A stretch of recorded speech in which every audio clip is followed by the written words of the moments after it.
Y nos fuimos al aire. Hola, muy buenas tardes a todos, siendo las 3 de la tarde, comenzamos un nuevo Facebook Live de la Red de Salud de Cristos. Buenas tardes, doctor. Muy buenas tardes. Estamos con el doctor Luigi Gabrieli, él es cardiólogo y ecocardiografista de acá de la red. Estamos con él porque vamos a hablar acerca de el corazón, cómo fortalecerlo en este mes del corazón que ya estamos terminando, ¿cierto? Y para entrar en esta conversación, primero quiero contarles algunos datos que nos entrega el gobierno acerca de las enfermedades cardiovasculares. Dicen que es la principal causa de mortalidad, representa cerca de 1/3 de todas las muertes del país, y a nivel nacional mueren 34 personas por cada 100.000 habitantes de un infarto agudo al miocardio. Doctor, ¿es así? ¿Va subiendo esto? ¿Por qué pasa en nuestro país? En general, actualmente, uno podría decir que hay dos patologías grandes que tienen la mayor mortalidad en la población. Una es la que tú decías y es la que nos junta en este momento, que es la enfermedad cardiovascular. Y la otra actividad importante son la que tiene que ver con el cáncer. Perfecto. Que pueden tener alguna relación. La enfermedad cardiovascular claramente ha aumentado en nuestro país, y eso tiene relación, nosotros a veces nos guiamos o lo vemos por lo que ha pasado en los países desarrollados, y que tiene que ver con los estilos de vida, porque gran parte de la enfermedad cardiovascular, no toda la explicación de la enfermedad cardiovascular está dada por nuestros estilos de vida, pero una parte importante sí.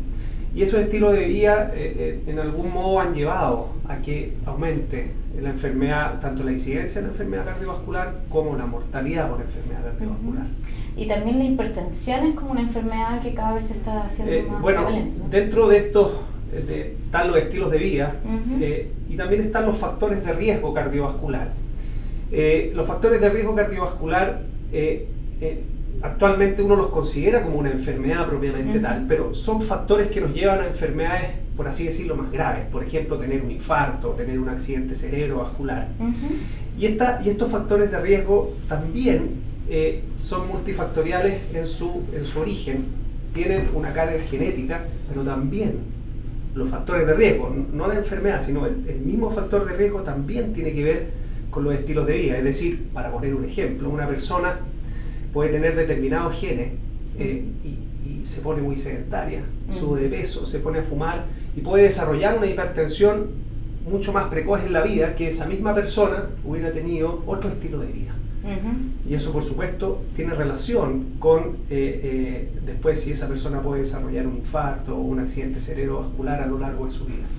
Y en nuestro país somos bastante sedentarios, que por lo mismo tenemos tantas enfermedades cardiovasculares. Dentro de las costumbres, claramente el sedentarismo constituye un factor de riesgo, y en las guías actuales, tanto las guías americanas como las guías europeas, hablan del sedentarismo como un factor de riesgo, y claramente es un factor bien preponderante en nuestra población. Somos una población bastante sedentaria. Es algo que si uno ve la publicidad o el mismo gobierno, en fin, se hace harto hincapié. Yo creo que cada vez la gente está haciendo más deporte, cada vez hay más, por ejemplo, en mi caso, cada vez hay más consulta por chequeos en relación a hay más preocupación, cómo tengo que hacer deporte, pero sin duda constituye un factor de riesgo cardiovascular. Y actualmente las guías son súper finas, entre comillas, en decir eso. Incluso recomiendan determinada cantidad de ejercicio, qué tipo de ejercicio, en fin. Perfecto. Si te estás conectando recién al Facebook de Red de Salud UC Cristus, estamos en un nuevo UC Cristus Conecta. Estamos con el doctor Luigi Gabrieli, él es cardiólogo y ecocardiografista, atiende nuestra red. Estamos conversando de cómo fortalecer nuestro corazón en este mes del corazón que ya está terminando. Durante todo agosto se hizo diferentes acciones en relación a cómo cuidar nuestro corazón. De hecho, también en nuestra web pueden ver cómo tener una evaluación precoz para poder tener un corazón mucho más sano. Hablábamos entonces, doctor, que las enfermedades cardiovasculares corresponden a la principal causa de mortalidad en nuestro país. Y muchos a lo mejor se están preguntando, entonces, ¿qué hacemos para tener un corazón mucho más sano y que no tengamos estas enfermedades? Entonces, ¿tenemos algunos consejos que podemos decirle a nuestras personas que están viendo en este momento nuestro Facebook? ¿Cómo cuidar nuestro corazón? ¿Y qué hacer para que se mantenga sano? Sin duda uno puede hacer cosas para cuidar el corazón. Como te había dicho anteriormente, una parte importante de la enfermedad cardiovascular tiene que ver con nuestros estilos de vida y el desarrollo de estos factores de riesgo, que en parte son evitables. Y eso tiene que ver con los estilos de vida, tiene que ver con nuestra alimentación.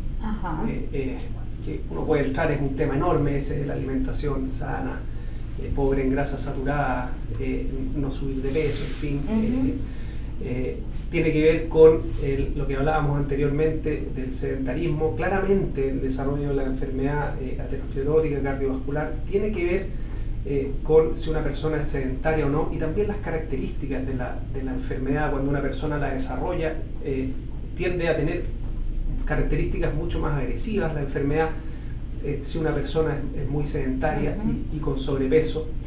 Tiene que ver también con el control, y eso tiene que ver, uno dice o puede preguntar, yo me tengo que chequear, tengo que ir al médico cada cuánto tiempo, después de determinada edad.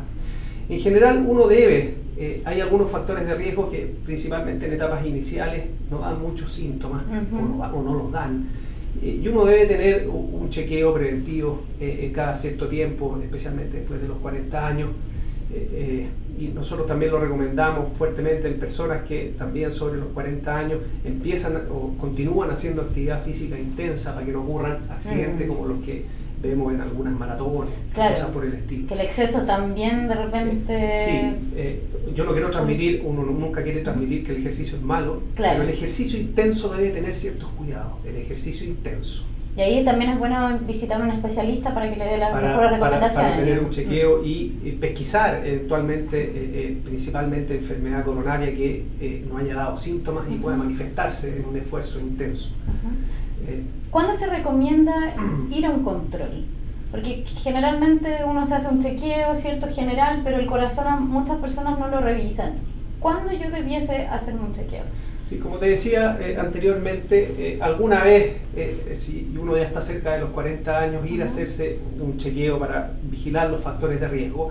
Uno puede considerar incluso, y eso hay distintas guías, están las guías chilenas también, que la Sochicar, gente de la Sochicar se ha preocupado de redactar, que también hablan incluso antes en personas, por ejemplo, con antecedentes familiares de enfermedad cardiovascular o con antecedentes familiares de tener presencia de factores de riesgo temprano en la vida.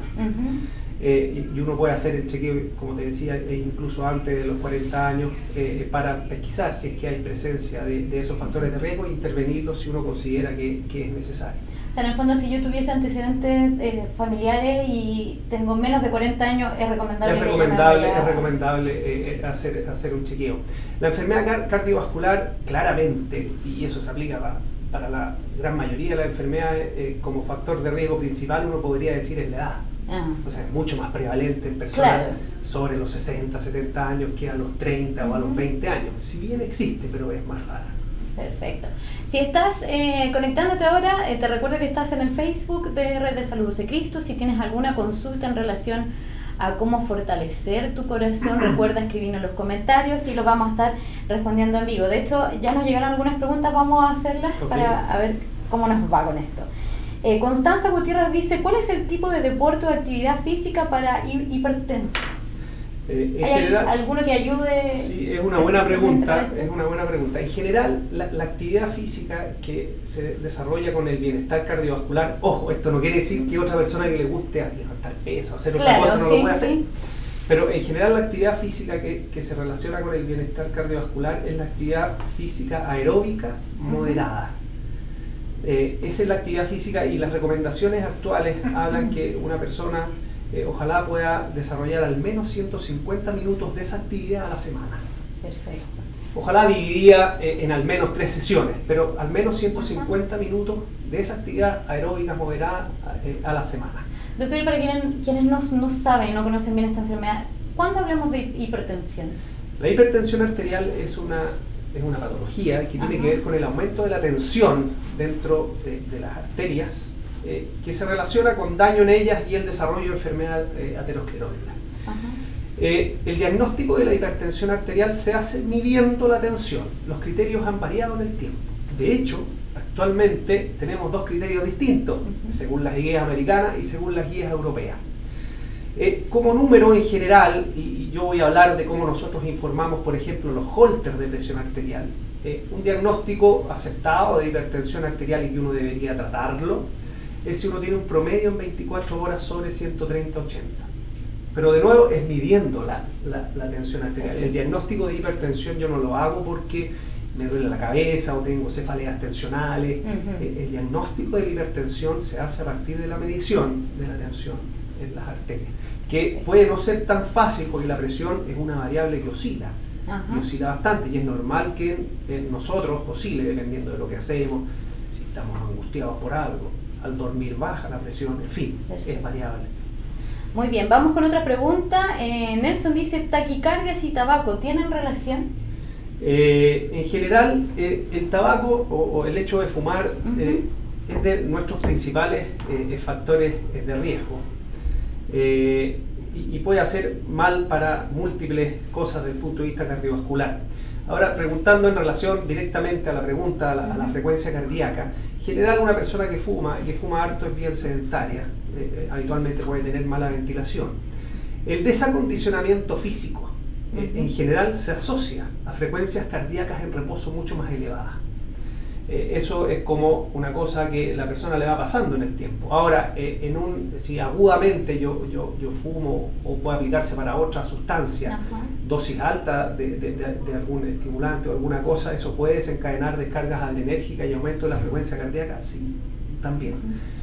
Otro ejemplo puede ser que nosotros vemos a veces en la urgencia, no es de hecho el tabaco, por ejemplo con el alcohol. Si una persona tiene una ingesta aguda, grande de alcohol, puede producir una arritmia en un corazón sano que se llama fibrilación auricular, que nosotros la vemos mucho más frecuentemente en personas hipertensas, pero puede producirse si una ingesta de alcohol muy grande que produce en general descarga adrenérgica, en fin, o otros síntomas, puede llevar a que una persona haga fibrilación auricular. O sea, puede tener alguna relación en lo que dice la pregunta, pero el consumo del tabaco claramente va más allá que solo la frecuencia cardíaca. Perfecto. Doctor, y muchos jóvenes que a lo mejor nos pueden estar viendo ahora consumen bebidas energéticas, por ejemplo. ¿Qué nos pasa con este consumo? Hay algunos que toman más de una en un momento, ¿me puede afectar a mi corazón? Sí, las bebidas energéticas, y también se aplica para otros estimulantes, la cafeína es uno de ellos, también de nuevo producen liberación de catecolaminas y van a producir dos cosas que van a depender de la dosis que uno ocupe. Claro. No es que uno lo tenga contraindicado si se toma una de vez en cuando. Habitualmente el consumo moderado de la mayoría de las cosas no trae problemas. El consumo excesivo, pero si una persona se toma mucho café que puede estar contenido en las bebidas energéticas o en el mismo café, puede producir aumento de la frecuencia cardíaca, aumento de la presión arterial. Eso puede ocurrir. O sea, ¿es normal que me ocurra esto consumiendo? Puede ocurrir, y la respuesta que uno tiene al consumo de estos estimulantes, por ejemplo la cafeína, es variable de persona a persona. Nosotros decimos que son reacciones o respuestas idiosincráticas. Es decir, una persona se puede tomar 2 tazas de café seguidas fuerte y no le pasa nada.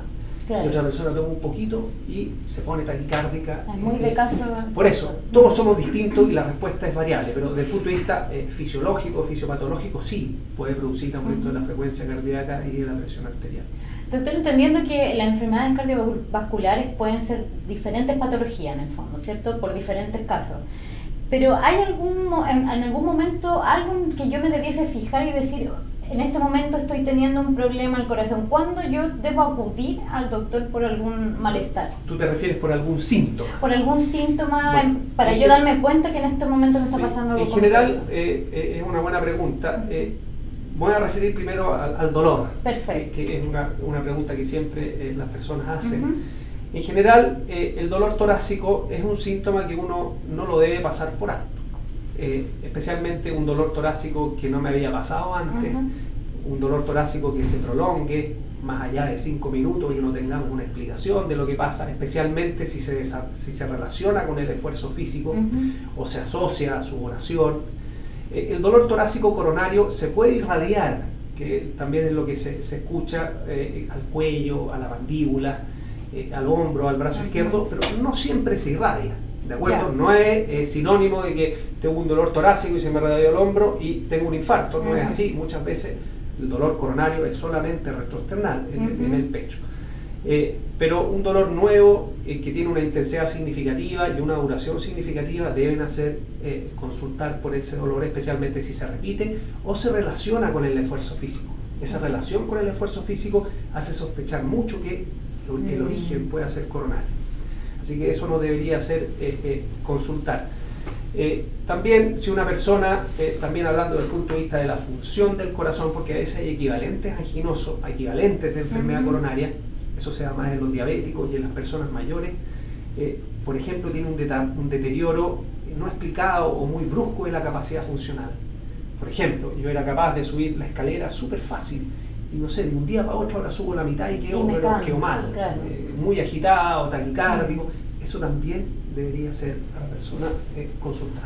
Perfecto. Tomemos otra de las preguntas que nos están llegando en vivo. Si te estás conectando recién, estamos hablando acerca de cómo fortalecer el corazón, cuáles son los cuidados que debes tener. Si tienes alguna consulta, puedes dejar en los comentarios. Estamos con el doctor Luigi Gabrieli, quien es cardiólogo de nuestra red. Entonces nos va a estar ayudando a resolver todas las dudas con respecto a esto. Juan Pablo dice, consulta, ¿existe alguna edad específica para realizarse un examen al corazón? Lo conversamos al inicio, pero lo podemos volver a repetir. Sí, en general, la recomendación es que cercano a los 40 años o a los 40 años uno puede hacerse un chequeo cardiovascular, pero puede considerarse hacerlo antes si es que especialmente existen factores o antecedentes familiares de enfermedad coronaria precoz o de factores de riesgo precoz. Aquí me voy a detener un segundo porque muchas veces lo preguntan, porque uno dice, no, yo tengo antecedentes porque a mi abuelo de 80 años le dio un infarto. Eso no me da más riesgo a mí. En general uno considera que como riesgo personal mío es válido si yo tengo un familiar de primer grado, joven, que haya tenido un evento, habitualmente antes de los 55 años. Ahí uno considera que mi riesgo personal está aumentado. O sea, si mi papá tuvo un infarto, por ejemplo, a los 70 años... Eso en general no implica en los scores de riesgo un mayor riesgo personal. Pero si lo hubiese tenido más joven... Si lo hubiese tenido antes, sí. O una muerte inexplicada en un familiar joven, también eso me da más riesgo. Perfecto. Porque habitualmente son por enfermedad coronaria. Entonces habíamos quedado que la edad, si fuese sin esto como antecedentes, es desde los 40 más o menos. Perfecto. Tere Orostegui dice, doctor, la presión arterial, ella está preguntando por un caso personal, dice, la presión arterial 130/87, ¿es hipertensión? Y dice, más bien, ¿cuál sería la presión arterial normal y cuándo se considera hipertensión? Sí, bueno, eso lo tocamos un poquito la vez anterior también. El diagnóstico de hipertensión arterial, en general, el estándar que uno puede tener ahora, es ojalá con un mapa en 24 horas, porque la presión es una variable que oscila. Una toma de presión aislada, dependiendo de la situación, puede ser muy distinta a minutos después, dependiendo de lo que uno esté haciendo, lo que uno sienta, en fin.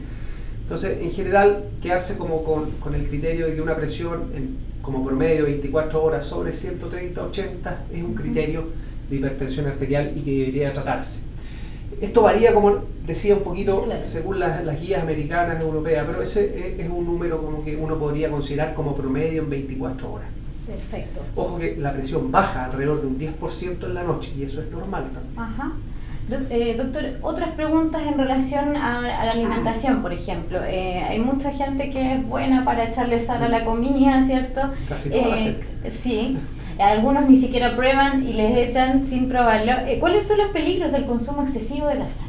Sí, bueno, si uno pudiera considerar los factores de riesgo cardiovascular, probablemente el más prevalente actualmente y el que más nos toca controlar y el que más vemos que casi siempre está presente actualmente es la hipertensión arterial, que ha aumentado su prevalencia, en fin. Y para que uno se pueda hacer una idea de lo frecuente que es esto de la hipertensión, sobre los 60 años, mucho más de la mitad de la población en Chile es hipertensa. Estamos hablando de la mitad de la población, muy prevalente. Y el consumo de sal tiene una directa relación con esto. Se sabe que el consumo excesivo de sal aumenta en varios milímetros de mercurio en la presión arterial, y más aún en personas hipertensas hace más difícil el control. Uno tiende a escalar en fármacos, 1, 2, 3 fármacos, y la presión no la logramos controlar cumpliendo los criterios de una normotensión, y muchas veces es por ese tema. El consumo excesivo de sal, que a veces es oculto, la persona no lo pesca, no lo toma en cuenta, pero es un factor y no es solo relevante. El hecho de echarle sal, sino que en muchos alimentos también que tienen mucho sodio. Por eso el sodio está presente en muchos alimentos, o sea, más encima nosotros le echamos.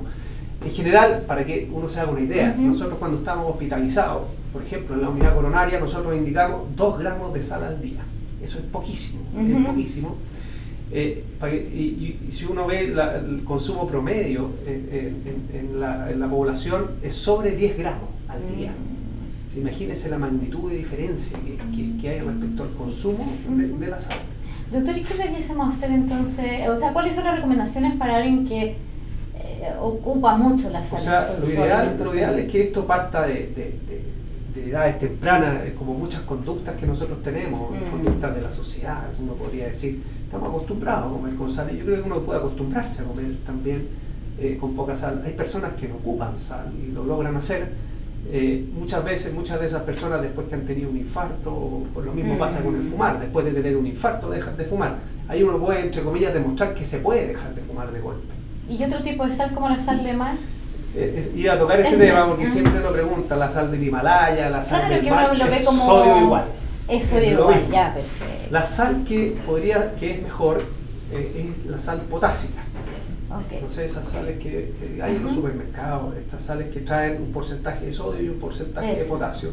Esa es mejor, pero hay que tener ojo, el potasio es malo. Bien, claro. Malo. Y uno si le echa el doble, es más o menos parecido, porque le está al echando final más sodio. La misma cantidad, claro. El potasio no es muy rico, o sea, si uno tuviera una sal solo potásica, es insípida la cuestión. Entonces tratar de buscar alimentos que sean como... Yo creo que es una cosa de costumbre. Es una cosa de costumbre.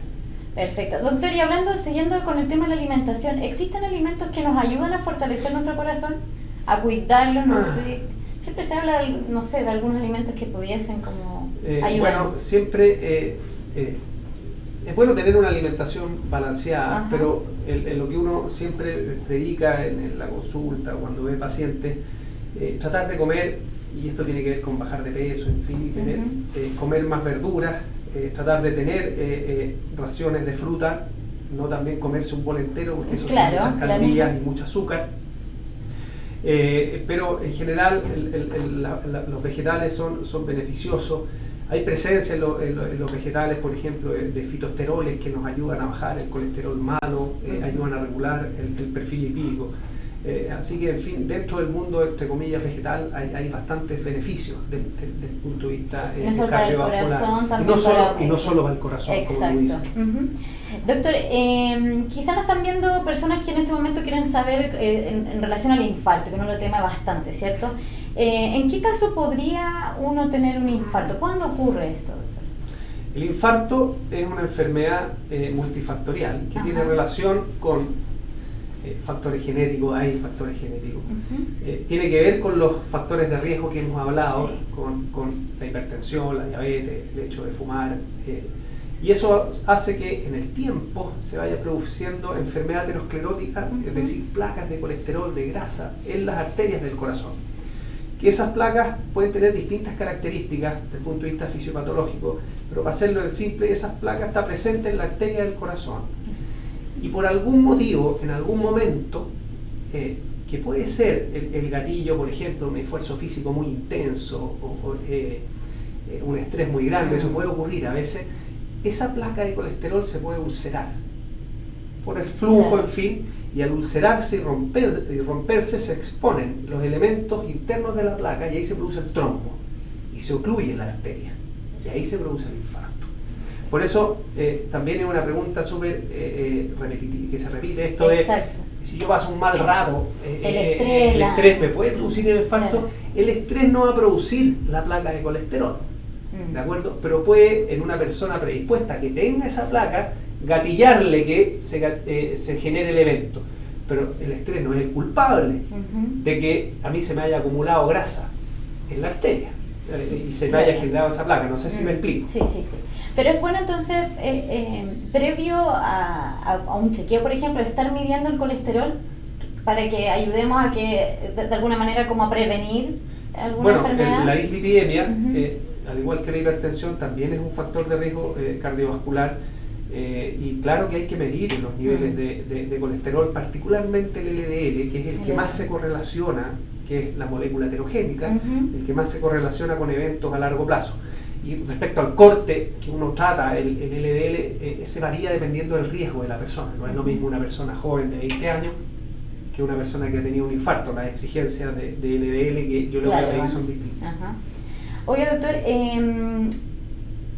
nos llegaron varias preguntas en la promoción a este Facebook Live acerca del infarto y qué pasa si el que ya tuvo podría darle nuevamente otro. ¿Está esa duda? Sin duda que la presencia de un infarto es un factor de riesgo para tener otro. Para que te hagas una idea, la mayoría de las veces cuando una persona tiene un infarto, uno llega y le hace una coronariografía para mirar las arterias y tratar de destapar la arteria que se tapó. La mayoría de las veces uno trata la arteria que se tapó, pero uno mira las otras arterias y tienen enfermedad. Lo que yo te explicaba de estas placas, entonces una persona que tiene un infarto, por supuesto que puede tener otro. De hecho, tiene más riesgo de tener otro que una persona que no lo tenía.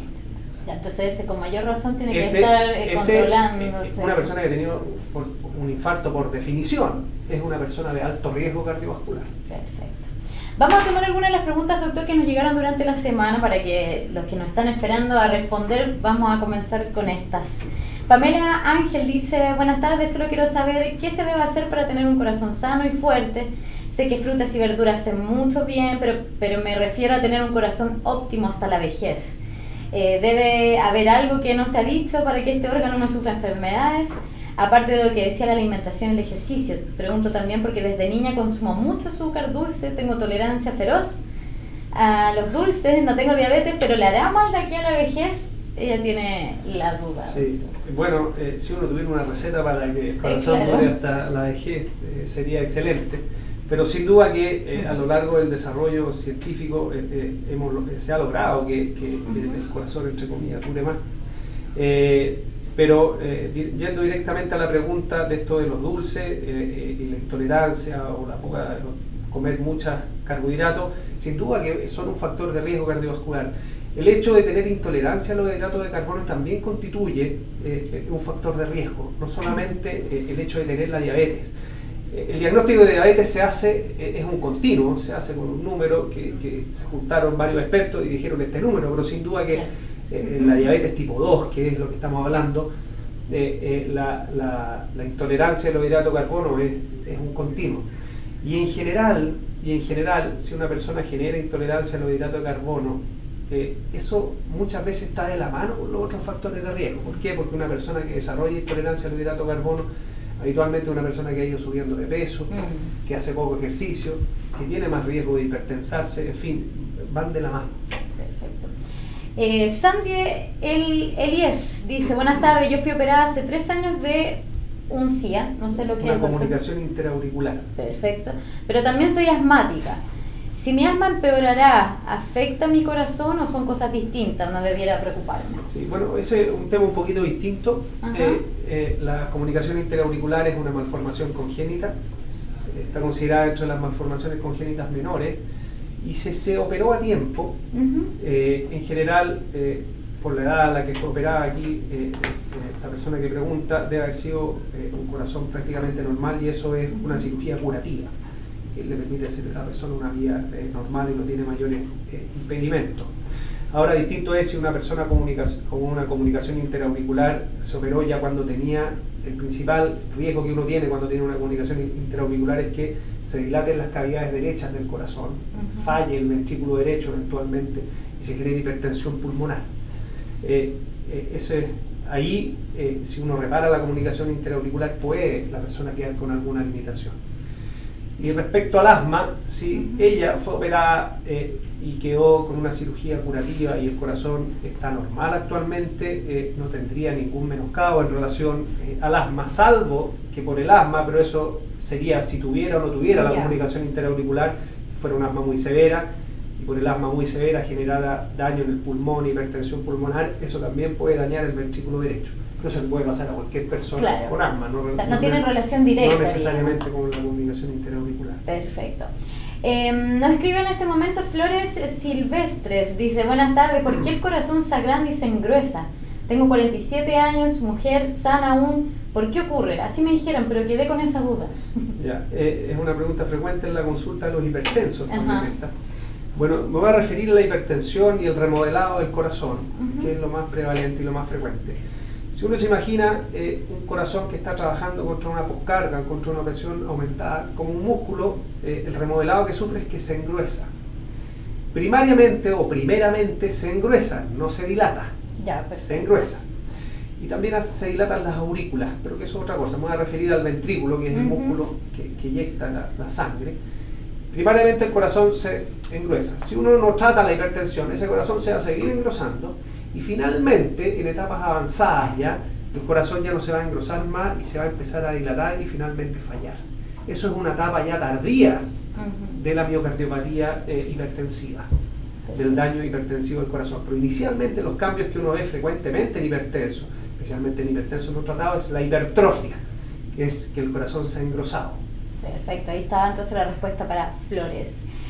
Ramón Norambuena dice: hola, consulta, ¿por qué el inhalador salbutamol produce taquicardia? Porque en general el salbutamol es un agonista de los receptores adrenérgicos de los bronquios.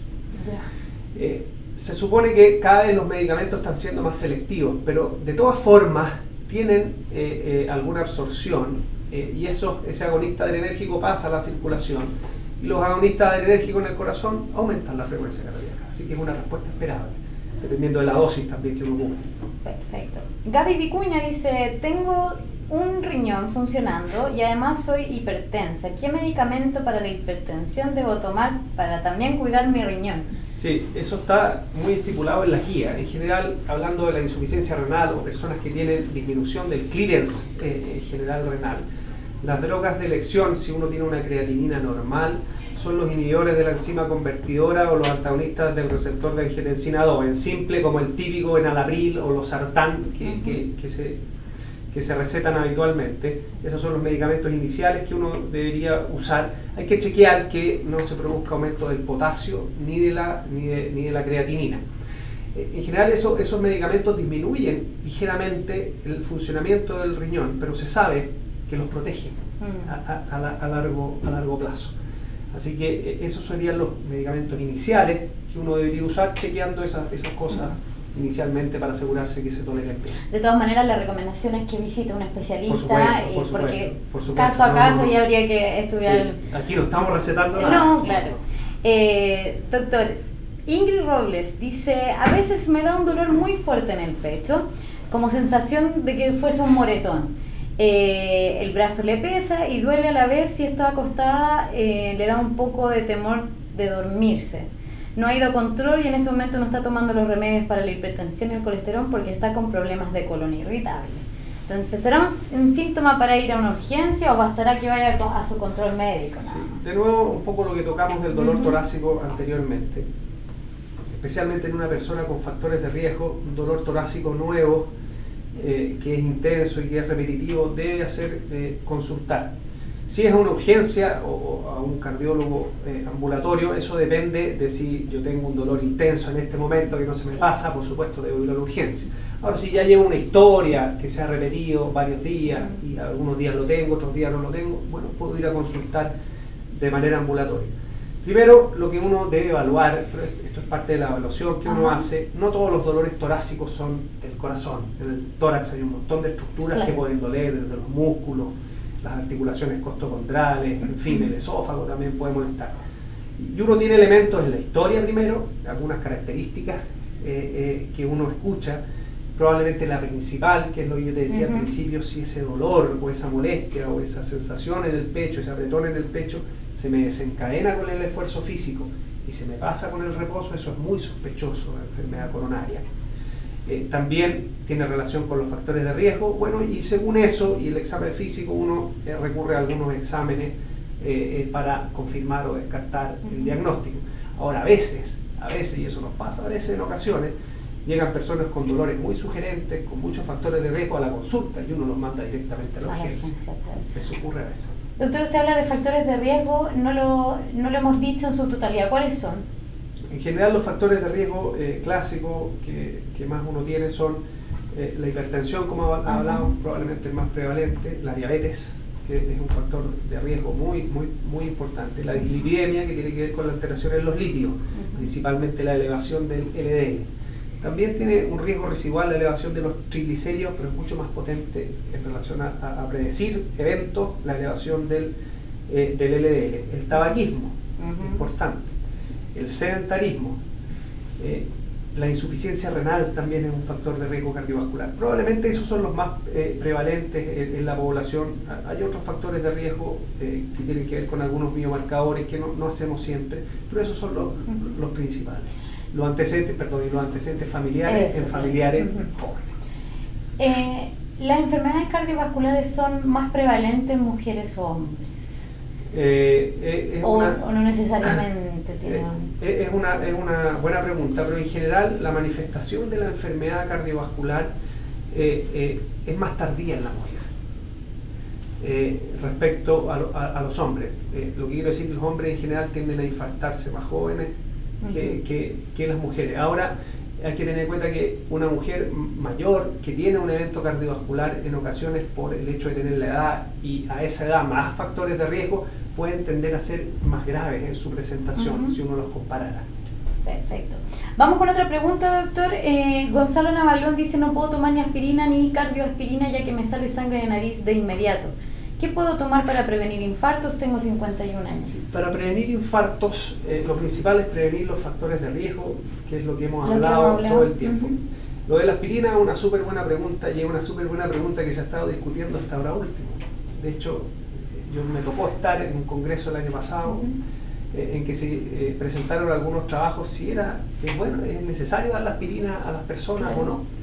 Y la evidencia actual muestra que solamente hay un beneficio en las personas de alto riesgo cardiovascular. Una persona de 50 años que no tiene ningún otro factor de riesgo cardiovascular, solo es un hombre de 50 años, no tiene indicación de tomar aspirina. De acuerdo, el beneficio es marginal. Y uno dice que el beneficio es marginal, pero hay un beneficio, no, porque también hay un maleficio, que hay un claro aumento de incidencia de sangrados digestivos en las personas que usan habitualmente aspirina. O sea, la aspirina, como todo medicamento, tiene que ser indicado y tomado cuando corresponde. Como prevención, ahí a la pregunta dirigida no es el uso de la aspirina, sino es la prevención de los factores de riesgo y tratamiento de los factores de riesgo, como lo hemos hablado. Y la aspirina se usa en determinado grupo, que habitualmente es el grupo de mayor riesgo. Y adultos mayores, ¿no? Como que está dentro de... no necesariamente por el hecho de solo la edad, ¿de acuerdo? Ahora, los adultos mayores tienden habitualmente a ser las personas de mayor riesgo, igual, porque acumulan la mayor cantidad de factores de riesgo, son los que han tenido eventos, hay una asociación ahí. Pero si uno tuviera que decir solo por el número de la edad que tiene, no. Y la automedicación, doctor, porque mucha gente es como, ya, para prevenir voy a tomar cardioaspirina todos los días. No es recomendable. No está indicado y no hay evidencia que demuestre ese beneficio. En general, como te decía, es un medicamento que por supuesto tiene un amplio uso, nosotros lo usamos mucho, pero en general tiene que ver con pacientes o personas de alto riesgo cardiovascular. Bueno, si tienen dudas también los invitamos a que vayan a visitar a un cardiólogo para responder a todas las consultas. Claudio Guzmán dice: tengo 50 años, peso 49 kilos, soy diabética tipo 1 con complicaciones neuropáticas. Mi presión arterial generalmente es normal a baja. Nos contaba que hoy por la mañana tuvo 98/60 y su pulso acelerado 85, pero cuando va a control siempre tiene alta, 164/78. Entonces dice, ¿es señal de falla cardíaca o el síndrome del delantal blanco que siempre va y está todo bien? Sí, en general, bueno, las personas que tienen diabetes de largo tiempo, diabetes tipo 1, tienen tendencia a lo largo del tiempo, a pesar de que se cuiden mucho algunos, de tener daño neuropático o alteraciones o cambios en la respuesta del sistema nervioso autónomo. Pero particularmente a esa pregunta no es un signo de falla cardíaca, que a mí me aumente la presión arterial en determinadas situaciones, no solamente cuando voy al doctor, es una situación que se da en algunas personas, no en todas, pero se da. Y como yo les decía anteriormente, la presión arterial es una variable que oscila mucho y en una persona puede variar de 160, 80 a 90, 50 en el mismo día, sí, perfectamente, dependiendo de lo que yo esté haciendo y lo que me pasa. Así que uno podría interpretar, contestando directamente eso, sí puede corresponder a una hipertensión o a cambio en relación al delantal blanco.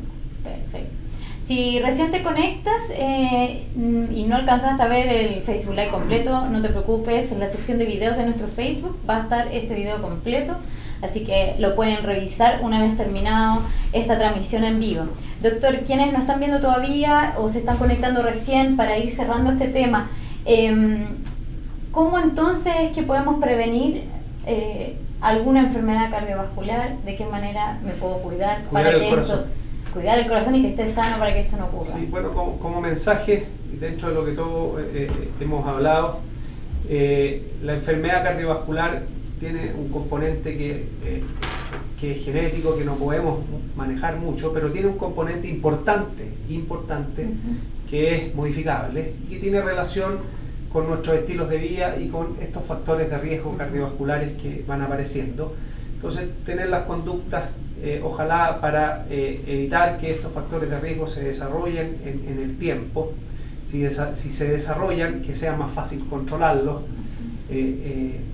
Tener una actitud de un autocuidado y chequearse según corresponda, como lo hemos conversado anteriormente, no tener una vida sedentaria. Bueno, y todos los que tengan duda o que si quieren hacer un chequeo, nosotros estamos en este momento con una campaña de un chequeo cardiovascular, así que si quieren saber más acerca de esto, pueden ingresar a nuestra web y ahí van a encontrar arriba en las imágenes esta opción de hacerse el chequeo. Doctor, ¿dónde nos encuentran si alguien quiere atenderse con los cardiólogos de la red de salud para que usted les entregue la información? Bueno, nosotros estamos disponibles a lo largo de toda la red. Tenemos cubiertos los cardiólogos de la universidad, están distribuidos en todos los centros de atención de la red, están disponibles los teléfonos del call center, también vía online se pueden agendar horas donde más les convenga. Es bien amplio la distribución de nuestra red, así que estamos todos disponibles ahí. Muy bien, bueno, si quieren buscar al doctor Luigi Gabrieli o otro cardiólogo en nuestra web, ustedes buscan cardiología y van a encontrar toda la información. Doctor, ¿algún mensaje final para cerrar el mes del corazón para todos los que nos están viendo? Y con esto ya terminamos nuestra transmisión. Sí, bueno, lo que decía anteriormente, tratar de tener una vida saludable según lo que hemos conversado. Si una persona en los chequeos o dentro de estas cosas se pesquisan factores de riesgo, a veces cuesta tratar los factores de riesgo, especialmente en personas más jóvenes, porque dicen, pucha, yo me siento bien, claro, y este doctor me está dando pastillas, a veces 2 pastillas. Bueno, y transmitir que el objetivo a veces de alguna pastilla o de algún control no es menor, o el logro que uno quiere no es menor, es alargar la vida y evitar que a mí me pase algo grave. Así que ese es como un mensaje final. Tratemos de cambiar los números que hablamos al principio, ¿cierto? Para que no sea la tendencia. Doctor, muchas gracias por venir. Gracias a usted. Bueno, a todos los que nos vieron, muchas gracias y atentos a nuestras redes sociales que vamos a estar informando acerca de otro Facebook Live. Lo único que voy a adelantar es que el 5 de septiembre vamos a estar hablando sobre la tiroides. Así que cualquiera que no esté viendo y tenga problemas con eso, atento a las redes sociales que vamos a estar dando todos los detalles. Muchas gracias a quienes se conectaron y nos vemos pronto.